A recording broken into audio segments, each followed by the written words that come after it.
Hi, thanks for joining me for take 2 of my informational video about different types of leather. I'm going to see if I can keep from rambling quite so much this time. So today I got my very first neutral review on Etsy.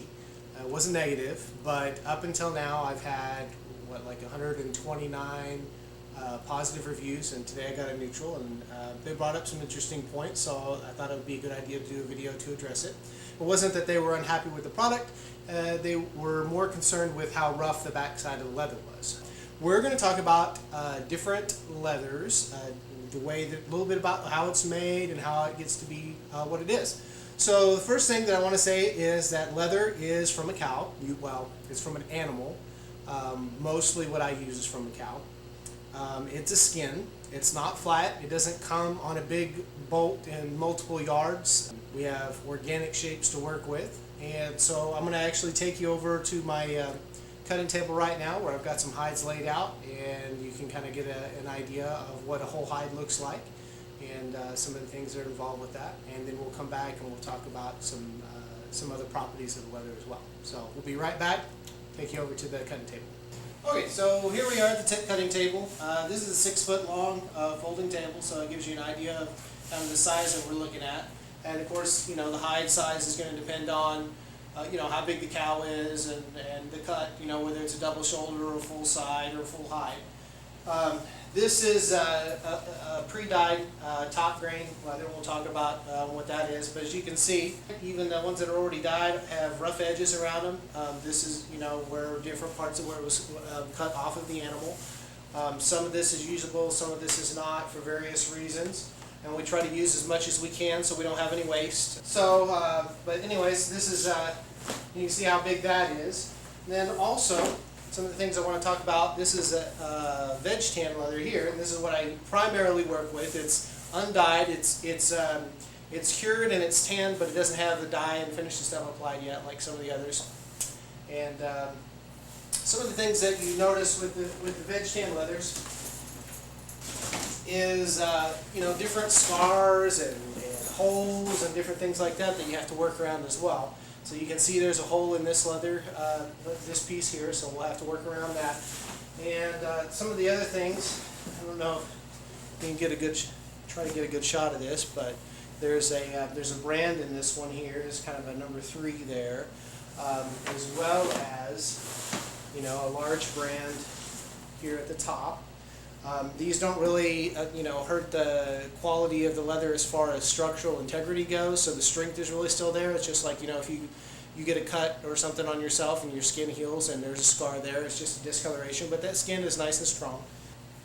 But it was an animal, it was alive at once, and they do have scars and markings and things like that in there, so those are all things that are important to know about leather. Just it doesn't matter whether it's what type it is. It was an animal, and they do have markings and stuff in there, and so occasionally little nicks and scratches and stuff like that, especially when you're doing handmade. We try to make them as unnoticeable as possible, but occasionally they're there. Something like this, I wouldn't use this on the front side or anything like that, but you might see that on the back side where it wouldn't be viewed by people when you're wearing it on the inside of a pouch or something like that. So but if you have questions about why there's a scratch or a mark or a brand or something in there, that's why. So let's go back over to the workbench now, and we'll talk about some different types of leather and different processes. We'll be right back. Okay, so we're back at the workbench here, and I've got several different examples laid out here for you. The first thing that I want to talk about, leather's got 2 sides.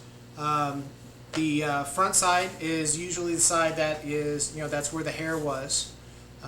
And however it's been finished, whether it's a top grain like this or a suede or whatever, there's a hair side and a flesh side. The hair side was the outside, obviously. The flesh side is the side that was against the muscle and bone and tissue. So usually your finished side is going to be the hair side out. On pretty much any of them, though, the flesh side is going to be it's going to have a texture to it. It's going to be rough. It's not slick and shiny unless it's lined with something.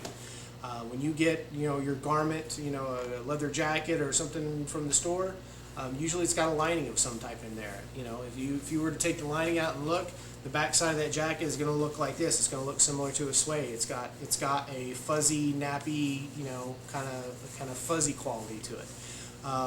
How stiff and rough that feels is going to depend on how the leather is cured and what type of leather it is. If it's Veg Tan Leather or something like that, it's a good thick heavy leather. This is going to feel a lot more rough to you when you feel of it than something like a suede or something that feels really soft. Just the type of leather. Talk a little bit about the tanning process itself. The idea of tanning. Tanning comes from the word tannin, not from sun tanning. It's not from sitting it out in the sun and it gets its color. Tannin is a compound that's found in a lot of different plants, and what happens when you cure a hide, first they go through the curing process, and a lot of times that's done with salt and brines and stuff like that, and that cures it and preserves it. But then what they would do is they would take the hides and they would put them in a solution with something that had a lot of tannin in it, and the tannin actually binds to the skin cells, and it makes them resistant to deterioration, makes them resistant to bacteria growth and stuff like that. So when they say something that's veg tan leather or vegetable tanned leather, that means that the leather has been cured from a rawhide state and it is now in a tan state, and that's been cured with vegetable tannins or processed with vegetable tannins. Now there's other ways to tan a hide. They use different chemical compounds like chromium. They use alum. They all have different properties when they bind and preserve the skin itself. That make it either softer or whatever. If you get your holsters and things like that have the tooling and the design work and stuff in them, that's all veg tan. Veg tan leather is what's typically used. It's really set up to you can get that leather wet and you can emboss and imprint design work into that, and when it dries, it's permanent. And then once then you obviously dye and seal and finish the leather to protect it. But that becomes now a permanent part of that leather, and that's why I use it in most all of my my work. The curing process is done with different things. They can take that farther once the leather is tanned, whatever process they use that for, and they can take that and process it through either mechanical or chemical means to make it soft and pliable and things like that, like this top grain leather or like a suede. Typically the veg tan already has a stiffness to it. These are the things, your good leather belts that are going to last, holsters, saddlery things, those are going to last for a long time. Those are all veg tan leather. They've been finished in various ways to help preserve them. Leather comes in different thicknesses. Here in the States, we typically refer to them as ounces. Overseas, a lot of times they talk about, it's 7 to 10 millimeters thick or whatever. Here we talk about ounces. This very thin split here, this is closer to a garment split. This is probably somewhere around a 3-ounce thickness. I use some things like this that goes up to a 5 ounce. It's a little bit thicker. The 5-ounce leather I use for a lot of strapping and stuff like that. It's going to be a little bit more durable. It's not going to tear as easily. You'd be surprised even as as flexible as this is how durable it is. Even in this thin state. But 5 ounce works pretty good for strapping, especially for costume pieces that aren't going to be on a saddle or something where they're really going to have a lot of stress on them. Then I move up to things like a 6 or 7 ounce leather for belts and things like that, and it gets a lot thicker. I mean, you can go up to stuff like this, like these that go up to your 8, 9, 10 ounce leather or thicker. Those are a lot of times for your saddle skirting and stuff like that. They're really, really thick and heavy duty, and they're not nearly as flexible. They're pretty solid, hard. You can actually make armor from them, and they did that back then. So, but that's a little bit about the different thicknesses.